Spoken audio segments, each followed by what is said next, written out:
Local सिर्फ जरूरत नहीं बल्कि हम सबकी जिम्मेदारी है।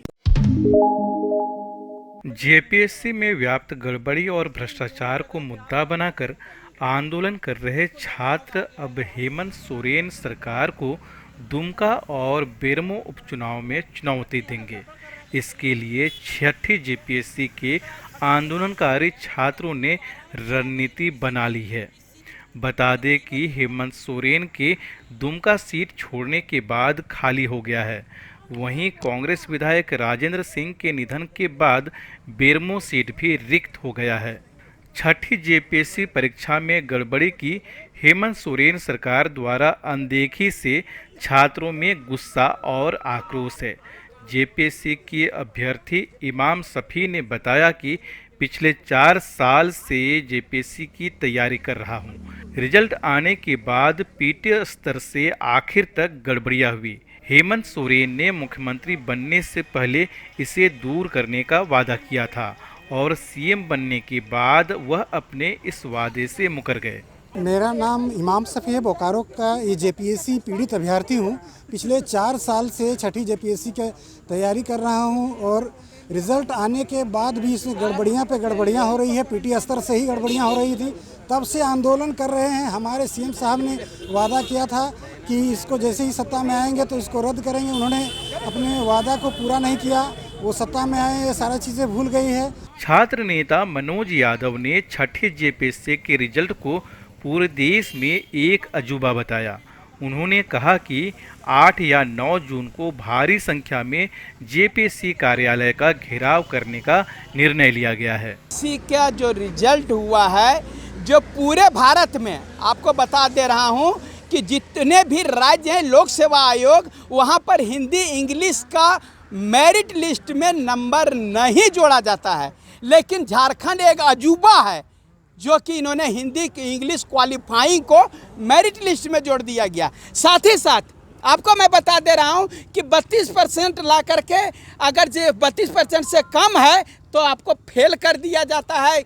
अगर यदि किसी विषय में एक विषय में फेल हैं तो मैट्रिक फेल हो जाता है, इंटर फेल हो जाता है, ग्रेजुएशन फेल हो जाता है। लेकिन यहाँ एक विषय में फेल भी रहिएगा तो आपको अधिकारी बना दिया जाएगा। ये पूरे भारत में पहला लोक सेवा आयोग है जो इनका ये बहुत सारे इनके जो रिजल्ट निकले ऑफिसर बनने वाले हैं वो एक विषय में फेल हैं, उसके बावजूद भी इसको 40 दिन हो गया। आप ही बताइए, ये अली बाबा 40 चोर है। ये जेपीएससी 40 दिन हो गया, रिजल्ट निकलने के 5 दिन में जो है अनुशंसा भेज दी जाती है और उन लोगों का नियुक्ति हो जाता है। ये 40 दिन से क्या कर रहा है? ये पूरी तरह से झारखंड सरकार को बता रहे हैं, गुमराह कर रहा है। ये बोलता है कि कोई पेपर में छपवा देता है, ऐसे कर देता है, वैसे कर देता है। वो 90% यहीं के लोगों का 90% यहीं के लोगों का हुआ है, तो तुम कहाँ नौकरी दे पा रहा है? इससे साफ जाहिर है कि ये बाहरी के और अंदरी जैसे तैसे ये मैनेज कर रहा है और ये ऐसी कंपनी से परीक्षा हुआ इन्होंने कंडक्ट करवाया है जो बिहार और बंगाल में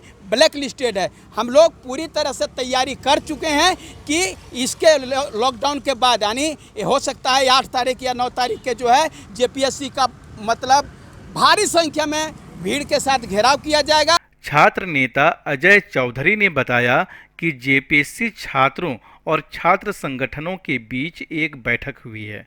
इसमें तय हुआ है कि सड़क पर आंदोलन के साथ साथ अब हम राजनीतिक दल बनाकर चुनाव भी लड़ेंगे। कि अब हम लोग रोड के आंदोलन के साथ साथ राजनीतिक दल बना करके चुनाव में भी उतरेंगे। और बेरमो विधानसभा चूँकि राजेंद्र सिंह की डेथ के कारण खाली हुई और दुमका विधानसभा भी खाली हुआ है, दोनों जगह हम लोग अपना प्रत्याशी देंगे। जो जेपीएससी अभ्यर्थी हैं उन्हीं में से स्क्रीनिंग करके प्रत्याशियों को उतारा जाएगा।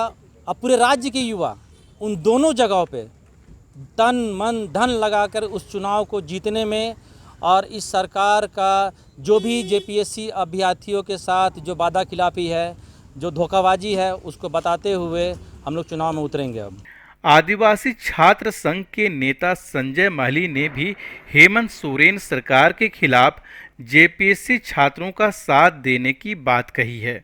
उन्होंने कहा कि भाजपा सरकार के खिलाफ हेमंत सोरेन ने जो वादा किया था मुख्यमंत्री बनने के बाद उन्हें पूरा करना चाहिए। ये सारे निर्णय ले रहे थे यही कि 6 जेपीएससी में जो गड़बड़ियाँ हुई है उस गड़बड़ियाँ को लेकर के कैसे सुधारा जाए। हम तो सरकार से यही मांग करते हैं माननीय मुख्यमंत्री हेमंत सोरेन जी से कि पिछले जब भाजपा की सरकार थी उस भाजपा की सरकार में आपने जो वादा किया था कि जब सत्ता में आएंगे तो 6 जेपीएससी को रद्द करते हुए नए सिरे से लेंगे, लेकिन वो वादा कहाँ चल गया। आज वादा खिलाफी काम अगर इस तरह से कर रहे हैं तो वो कहीं ना कहीं गलत है और हम चाहते हैं कि हमारा जो आंदोलन है उस आंदोलन के बदौलत ही सरकार में आई जेएमएम सरकार। तो चाहते हैं कि हमारा जो आंदोलन है इस आंदोलन को देखते हुए जितने भी 6 जेपीएससी में गड़बड़ियाँ हैं नियुक्ति है उसको रद्द करते हुए नए सिरे से निकाले जाए। मैं यही चाहता हूँ। कोरोना के इस जंग में पूरे देश में लॉकडाउन है। झारखंड में भी कोरोना वायरस के खिलाफ जंग जारी है। इस बीच सरकार ने जेपीएससी का फाइनल रिजल्ट भी जारी कर दिया था। इसके बाद इस रिजल्ट में भी कई खामियां उजागर हो गई और अब तक नियुक्ति रुकी हुई है। अब छठे जेपीएससी के छात्रों ने सरकार को सीधी चुनौती देते हुए दुमका और बेरमो उपचुनाव लड़ने का ऐलान कर दिया है। आज से हर भारतवासी को अपने लोकल के लिए वोकल बनना है।